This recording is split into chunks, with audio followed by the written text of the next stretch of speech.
ప్రభునందు నాకు అత్యంత ప్రియమైనటువంటి వాళ్ళారా, మన ప్రభువును రక్షకుడైనటువంటి యేసుక్రీస్తు వారి యొక్క శుభనామములు మీ అందరికీ నా హృదయపూర్వకమైన శుభములు వందనములు తెలియజేస్తున్నాను. ఉదయకాల సమయంలో దేవుని వాక్యాన్ని ధ్యానం చేసుకుందాము. ఈరోజు వాక్య ధ్యానము కొరకు మనం తీసుకున్నటువంటి లేఖన భాగము మత్తయి సువార్త 7వ అధ్యాయం 7వ వచనం చదువుకుందాం. అడుగుడి మీకు ఇయ్యబడును, వెదకుడి మీకు దొరుకును, తట్టుడి మీకు తీయబడును. అడుగు ప్రతివాడును పొందును, వెదకువానికి దొరుకును, తట్టువానికి తీయబడును. ఆమేన్. దేవుని నామమునకు మహిమ కలుగును గాక. ఈ లేఖన భాగాన్ని మనం గమనించినట్లయితే, ఎవరైతే అడుగుతారో వారికి ఇవ్వబడుతుంది, వెతుకుతారో వారికి దొరుకుతుంది, తట్టుతారో వారికి తీయబడుతుందన్న సత్యాన్ని మనం ఇక్కడ చూస్తున్నాం. ఏ పక్షపాతం లేదు. ఎవరైతే ప్రభు దగ్గరకు వచ్చి ప్రభు ఏ సహాయం కొరకు అడిగినప్పుడు కూడా ఆయన ఎవరిని త్రోసివేయక అందరికీ మేలు చేసే దేవుడై ఉన్నాడు. ఎవరు వచ్చి అడిగినా కూడా ప్రతి వానికి పొందుకుంటారని చెప్తున్నారు. ఎవరు వచ్చి తలుపు తట్టినా కూడా అందరికీ తలుపు తీయబడుతుంది. ఎవరు వచ్చి వెతికినా కూడా అందరికీ దొరుకుతుందని ఇక్కడ మనకి స్పష్టంగా తెలియజేయబడుతుంది. ఎందుకంటే ఆయన మన పరలోక తండ్రి అయి ఉన్నాడు. మరి వారికి మంచి ఊరినిచ్చే దేవుడై ఉన్నాడు. కింద భాగంలో మనం గమనించినట్టయితే, మీలో ఏ మనుషుడైనను తన కుమారుడు తన రొట్టెను అడిగిన ఎడల వానికి రాతినిచ్చిన, చేపను అడిగిన ఎడల పామునిచ్చిన అని చెప్పి ప్రశ్నిస్తుంది వాక్యం.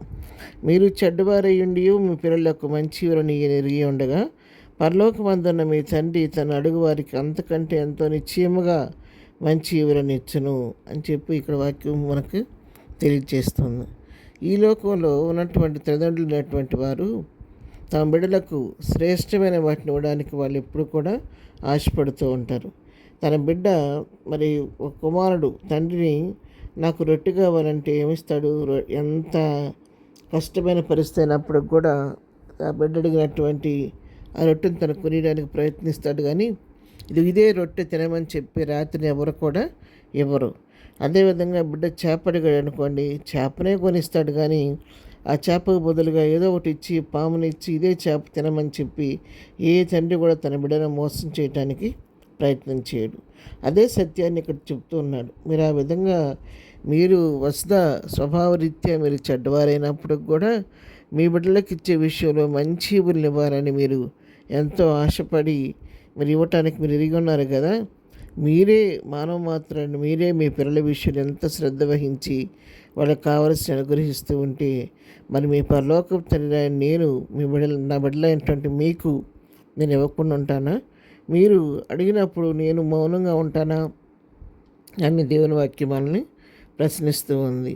మీరు చెడ్డవారయ్యుండి మీ పిల్లలకు మంచి వారిని ఎరిగి ఉండగా పరలోకమందున మీ తండ్రి తన అడుగు వారికి అంతకంటే ఎంతో నిశ్చయముగా మంచి ఇవ్వరనిచ్చును. కావున మనుషులు ఏమి చేయవలని మీరు కోరుదురో అలాగనే మీరును వారికి చేయుడి.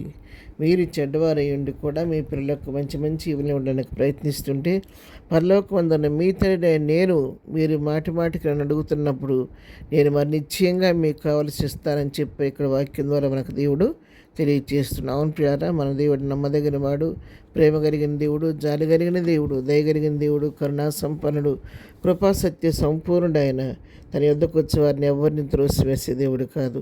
ఎవరు ఏ సమస్యతో ఏ అవసరంతో తన సన్నిధికి వెళ్ళినా కూడా వారి అవసరాన్ని తీర్చే దేవుడే ఉన్నాడు. మన హృదయపూర్వకంగా అడిగితే తప్పకుండా దాన్ని మనకు అనుగ్రహించే దేవుడే ఉన్నాడు. మనం వెతికితే ఆయన మనం కనుగొనగలుగుతాము.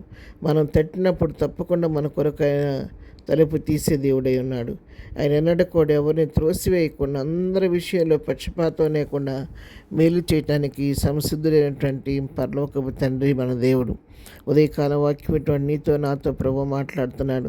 ఉదయకాలం నీకు నాకు ఉన్నటువంటి సమస్య ఏదైనప్పుడు కూడా ఒకటి మనుషులకు చెప్పడానికి మనం సిగ్గుపడవచ్చు. కానీ మన పరలోకపు తండ్రికి మన సమస్య చెప్పుకుంటే ఆయన తప్పకుండా నీ పట్ల నా పట్ల మరి మేలు చేసి మన అవసరం తీర్చే దేవుడై ఉన్నాడు. ప్రార్థన. ప్రేమ కలిగిన తండ్రి, పరిశుద్ధురాని పాదంలో కొందనాలు. ఉదయకాలం మాకు ఇచ్చినటువంటి మంచి లేఖన భాగాన్ని బట్టి మీకు కొందనాలు. అడుగుడి మీకు ఇవ్వబడినో ప్రభు అడుగుతున్నాం తండ్రి, మీరే మాకు మేలు చేయండి. ఇంతవరకు మా జీవితంలో మీరు చేస్తూ వచ్చిన ప్రతి విధమైన వేరుని బట్టి నీకు కొందనాలు చెల్లిస్తున్నాను. ముందు కూడా చేయబోతున్న వాటిని బట్టి కూడా నేను స్తుతిస్తున్నాను తండ్రి, నీకు స్తోత్రాలు. ఏదైనా వాక్యం వారిలో ఎవరే సమస్య ఉన్నా కూడా ప్రభా వారి సమస్యను పరిష్కరించి వారి పట్ల నీ కార్యం నూతనపరిచి వారి నోటి నౌకలు ఇచ్చేయండి. మేము చేయి పని పాటలో రాకపోకలో క్షమం దయచేయండి. దినం బర్త్డే మ్యారేజ్ చేసుకున్న దీవించి ఆస్వాదించండి. దినం పునరుద్ధరణపు దినమునైనా ప్రతి ఆరాధనలో మీరు నీకు ఆత్మార్థులు జరిగించింది సన్నిధి మాతో ఉంచండి. ఎలాంటి అవాంఛనీయ సంఘటనలు జరగకుండా సంఘ విద్రోహ శక్తులను అణచివేసి ప్రశాంతమైన రీతిలో ఆరాధన జరగడానికి కృప చూపించమని యేసు నామములో ప్రార్థించడి పొందుకొని ఉన్నాము తండ్రి. ఆమెన్. ప్రభు కృప సదాకాలం మనందరికీ తోడే నడిపించునుగాక. ఆమెన్.